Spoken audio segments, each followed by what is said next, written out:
guys, welcome back to BushTech. It is about time I did some more videos on this channel. Ah, yes. And today what we're going to do is bring back a little bit of where I started with this channel to help YouTubers.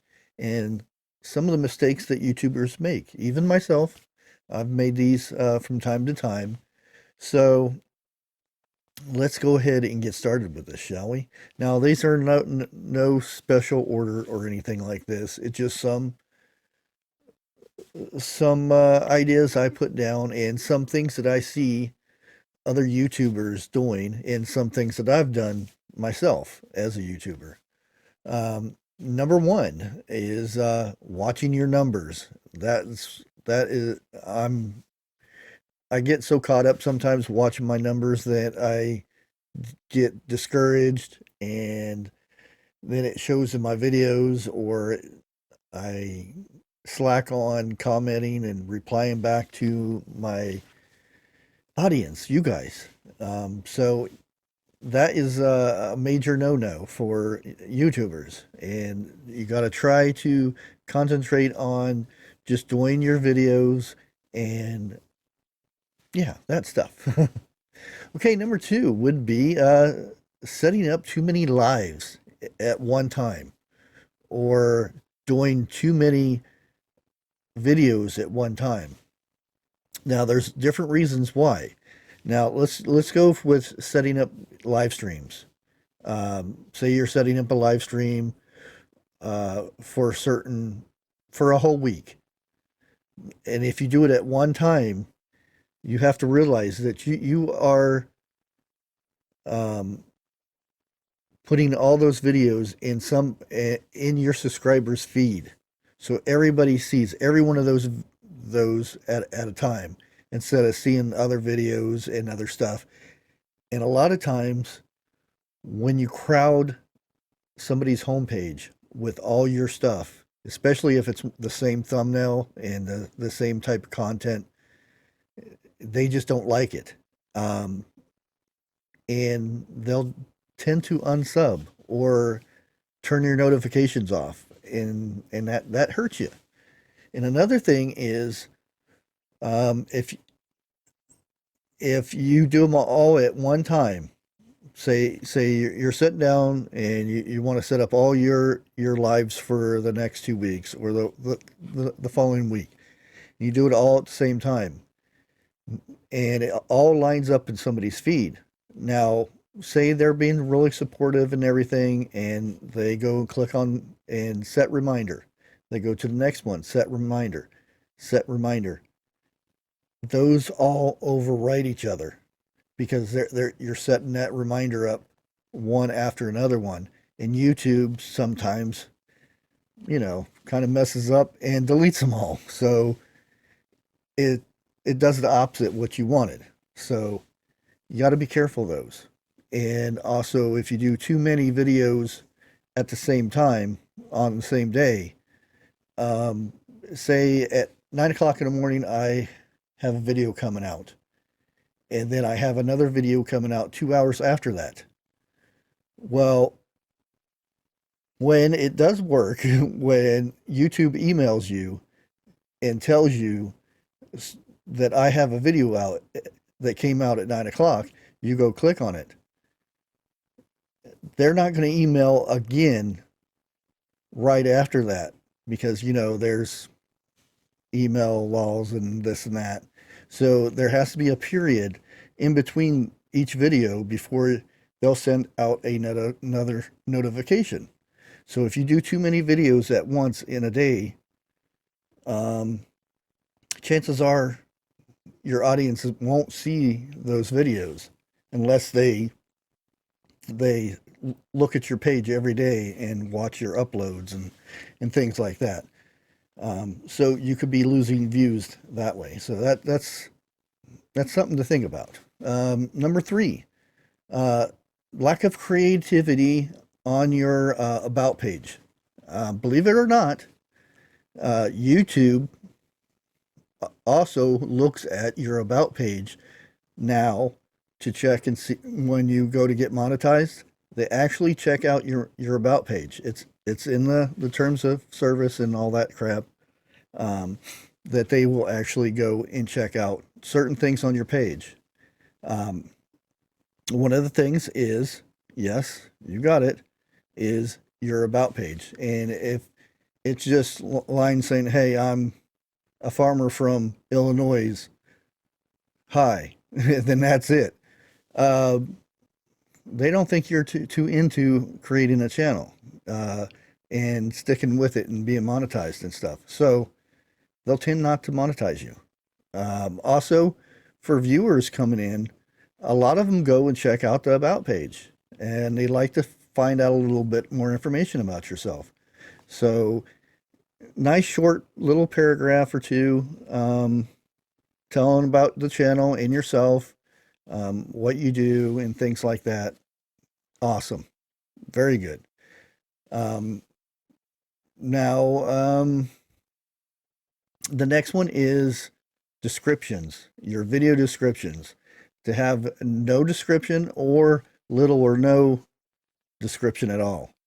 And also, yes, you got it, YouTube watches those to make sure, um, when you go to apply to get monetized, they also look at your video descriptions. So that's a plus to do that. Also, this is one of the major things that YouTube will look at their little bots to determine where to put you on search engines of YouTube and things like that, the categories and stuff like that. So the bots will look through their description, and if it's a good description and stuff, they'll put you ahead of the list. So a good way to get noticed. So make sure you put a lot of thought into the description, describing the video and things like that. Um, the next one is, be consistent. I have done this in the past, and it's hurt my channels. One of the things is my gaming channel. I lost interest in certain stuff, and I stopped doing videos for a while, and then boom, it's so hard to draw back an audience once you have left and stopped being consistent. So if you're doing a video Monday, Tuesday, or Monday, Wednesday, and Friday, and then you do this for 3 months, and then all of a sudden you just do a video Wednesday, and then you wait 3 weeks and you do a video on a Monday. Boom, you just fell completely out of the algorithm of YouTube, and it's so hard to get back up there again. So be consistent. Another one I see is copying other YouTubers. Everybody has the same. If you're a farmer, a gardener, everybody has done the same videos. But when you start copying somebody else's content to where you're copying exactly how they do a video, um, and things like that, it's more important to actually be yourself instead of faking it till you make it, that type of thing. So you want to just be yourself in your videos, and it will show instead of trying to be somebody else in the video. Um, Chances are you're not an Academy Award actor or an actress, so you shouldn't try to be acting like somebody else. Be yourself. That's be yourself. Let's see, what's another one? Look into the lens. Yes, a lot of times with people with cell phones, I've done it myself. I'll check and see. Hey, I'm looking. How do I look? Do I look nice and handsome in this? Now I'm looking over here at the viewfinder over here, instead of the lens over here.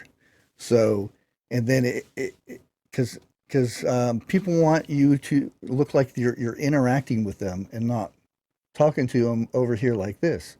So it's very important to always try to look at that lens.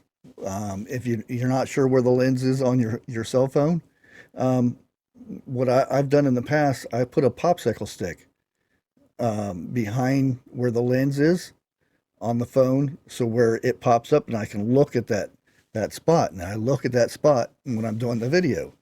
And I still sometimes I'll venture off, and yeah, but always try to talk to your audience. Look at that lens. The next one, here we go. Engaging with your audience. Yes. Once your video is over, you upload it and everything, you're not done. People will comment on your videos, and you want to encourage this, because the more comments and the more likes and whatnot, the more your video will get into the good algorithms. So you want to comment back to them, have conversations with them in the comments. Yeah, we can hit likes and we can hit the little heart and then move on.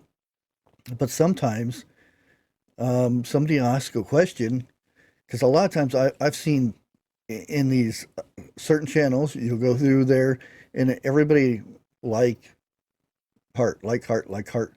But there'll be somebody ask a question, and the creator doesn't reply back. I know sometimes there are times that we can't engage with every person who comments and stuff, but you got to try to engage with your audience. And it's a good way to, if you have the community tab, you can do it that way also. So, yep, engage with your audience. And yes, I'm going to say it, thumbnails, thumbnails, thumbnails, thumbnails. We'll put it this way. Okay, say you're browsing through Netflix, and they have thumbnails on every movie and every show and stuff. And say you're looking at these images go by, and ooh, one catches your eye. So you look at as soon as you look at the thumbnail, then you look at the title, and you decide if you're going to watch that just from that boom, that image you see. And that's the same way it works at YouTube. You look at them thumbnails. Now, it's you have like 1.8 seconds is the normal person looks at a thumbnail, and they'll determine if that thumbnail or the thumbnail beside it or the thumbnail beside that is, which one are you going to click on. So if you have a nicer looking thumbnail and it boom jumps out at somebody, they're going to look at your title, they'll click on it. And that's why thumbnails are important. And the last one is, don't do sub for subs. It is so bad. Oh boy, yeah, you get a bunch of subs, but what good are subs that don't watch your videos? And it is, if you get caught doing it, which they have bots that track this stuff, if you and this other person are subbing to each other, and this person is subbing to each other, and they don't watch each other's other video, you can get in trouble this way, because they can track. If you're doing this to multiple people, that sub for sub thing, you can lose your channel. Yep. Not only that, they're going to end up dumping that sub anyway, because they don't do anything. So don't do the sub for subs. It's bad. You want the people who sub to you to watch your videos. I mean, it's good sometimes when you go to live streams and somebody posts your link up there and you get 10 people to go sub to you. Chances are maybe 2 of them will actually watch your videos and comment. The other ones will be gone in a week, and you'll lose that sub. So the main important thing is to get the watch hours. Yeah, it's good. You can get 1,000 subs, but if you're 2-3 years down the road, you don't have any watch hours, it's because you don't have people watching your stuff. So yeah, no sub for subs. And that's it. I hope this helps you guys out. Until next time, take her easy.